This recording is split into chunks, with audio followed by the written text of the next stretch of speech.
पाकिस्तान आतंकवाद का प्रमुख केंद्र है।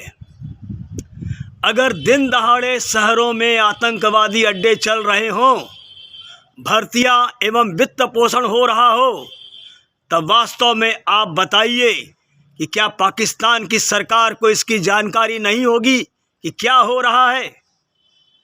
साथियों, ये एक बयान है, सरकारी आधिकारिक बयान है। दूसरा आधिकारिक बयान है सरकार का कि चीन ने सीमा मुद्दों पर भारत के साथ हुए समझौतों का पालन नहीं किया और उसने वास्तविक नियंत्रण रेखा पर एक तरफा बदलाव की कोशिश की तथा इसी वजह से दोनों पड़ोसियों के बीच तनावपूर्ण स्थिति है।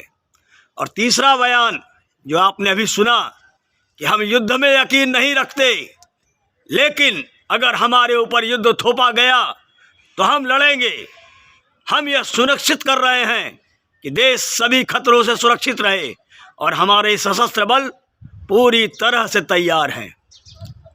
ये तीन बयान मंगलवार को दो अलग अलग स्थानों पर केंद्रीय मंत्रियों ने दिए। पहला दो बयान विदेश मंत्री एस जयशंकर ने यूरोप में दिया और तीसरा बयान राजनाथ सिंह ने दिल्ली में दिया। कुछ लोगों को यह साहस भरा लगेगा तो कुछ लोगों के लिए यह बड़बोलापन साबित होगा। वहीं कुछ ऐसे भी होंगे जो इसे अति उत्साह बताएंगे, किंतु मुंहफट कहिए या स्पष्टवादी, अब हमारे केंद्रीय मंत्री ऐसे ही दो टूक शब्दों में जवाब देने लगे हैं। वह जमाना गया जब चीन की निंदा करने या पाकिस्तान पर सवाल उठाने में ही मुंह में गोंद चिपक जाती थी।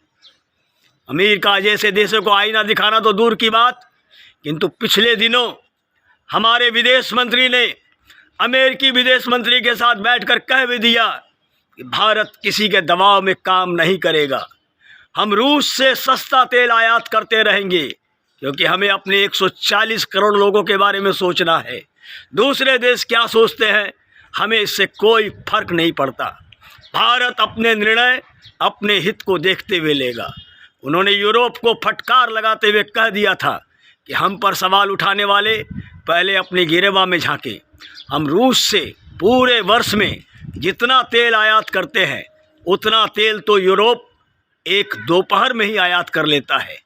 वो किस मुंह से हम पर सवाल उठाएंगे।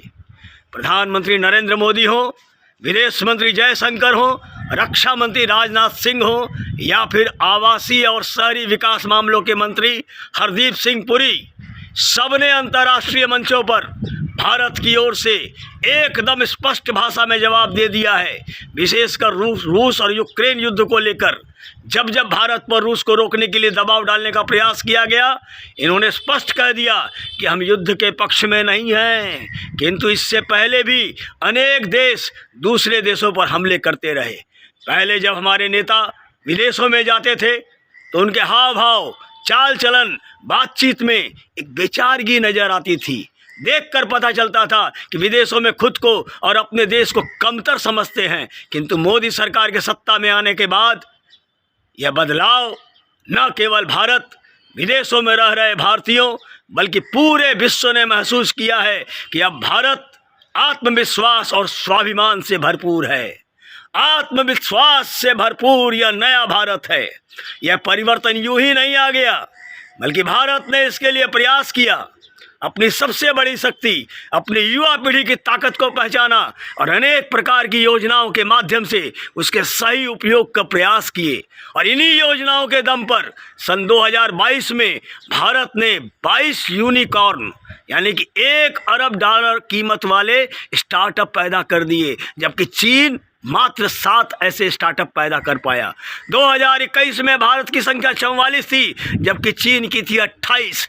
एक दशक में लगातार दूसरी बार ऐसा हुआ है जब भारत ने स्टार्टअप के मामले में अनेक दिग्गजों को पीछे छोड़ते हुए दुनिया में तीसरा स्थान पाया है। भारत खिलौनों में अब शुद्ध निर्यातक है।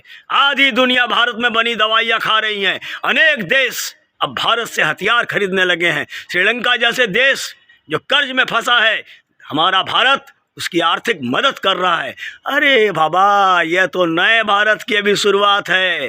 परिवर्तन के दौर से गुजर रहा भारत इसी गति से अगर आगे बढ़ता रहा तो शीघ्र ही विश्व की एक बड़ी शक्ति बनने से भारत को कोई कोई कोई नहीं रोक सकता।